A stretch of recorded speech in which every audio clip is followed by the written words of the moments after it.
بڑی خونخوار، اس کو یاجوج اور ماجوج کہا جاتا ہے۔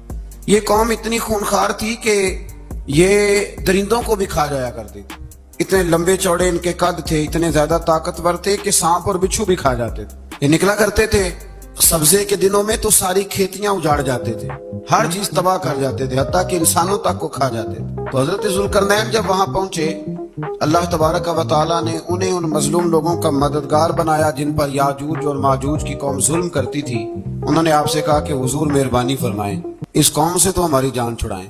آپ نے فرمایا تم میری مدد کرو۔ انہوں نے کہا حضور کس طرح؟ فرمایا بس جسمانی طور پر میری مدد کرو۔ تو آپ نے پھر وہاں ایک دیوار بنائی، لوہا کاٹ کر، سیسا پگھلا کر، پتھر ڈال کر ایک بڑی موٹی تازی دیوار بنائی، اور اتنی اونچی بنائی، اور پھر اس کے چاروں جانب آگ جلائی تاکہ وہ لوہا اس طرح پگھل جائے کہ وہ دیواروں کے ساتھ چپک جائے، تاکہ کوئی آدمی پیر رکھنا چاہے تو پیر رکھ کے اس پہ چڑھ نہ سکے۔ آپ نے وہ دیوار بنائی۔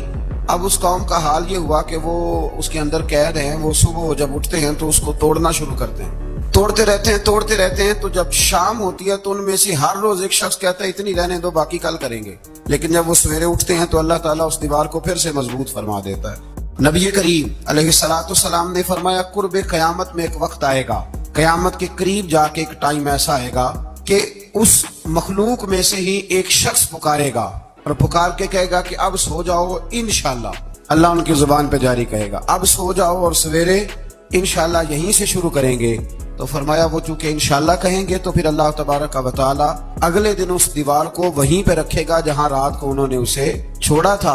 اگلے دن وہ توڑیں گے تو دیوار ساری ٹوٹ جائے گی، اور پھر اللہ تبارک و تعالی کا فضل ہوگا تو مسلمان کی طرف وہ بڑھیں گے، وہ قتل و غارت کریں گے، پھر سے وہی درندگی کریں گے۔